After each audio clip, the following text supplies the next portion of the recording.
Magandang umaga ka-success.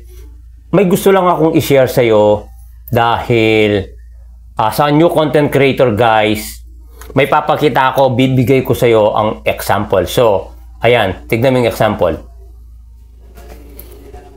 Basahin natin ha. Nakalagay dito guys, yan ang professional dashboard ko. I-share ko lang sa inyo.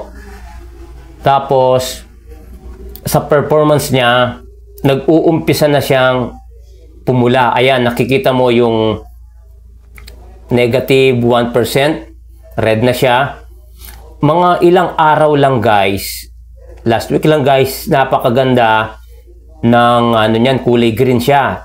Tapos, yung engagement, 18% green siya pataas. Pero nag-uumpisa na siyang pababa.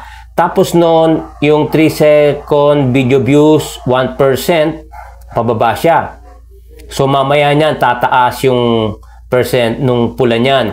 Tapos yung net followers 15% pababa. Sorry guys.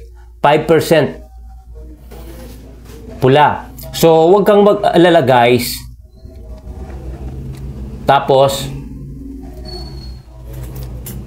ayun guys, pag nakita mong ganon, yung mga dashboard mo pumupula siya, wag kang mag-alala kasi para lang yan market, para lang yan presyo sa palengke, para lang yan presyo ng dollar na minsan tumataas, minsan bumababa.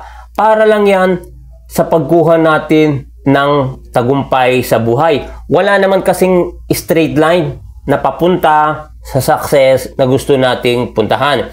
So, huwag kang mawalan ng pag-asa, huwag kang sasama yung loob, huwag kang tatamarin na gumawa ng video. Ang masasuggest ko lang, i-enjoy mo lang yung paggawa mo ng video araw-araw.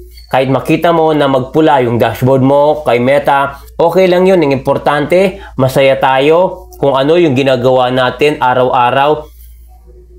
Tuloy-tuloy lang, makukuha at makukuha natin ang tagumpay na gusto natin sa buhay. Yun lang guys, yung na-share ko sa video ito. Maraming salamat at sana na-inspire ka na gumawa ng video araw-araw kahit anong mangyari, pumula man yan o mag-green, kasi ups and down yung buhay natin dito sa mundo. Maraming salamat at see you sa mga susunod nating mga video.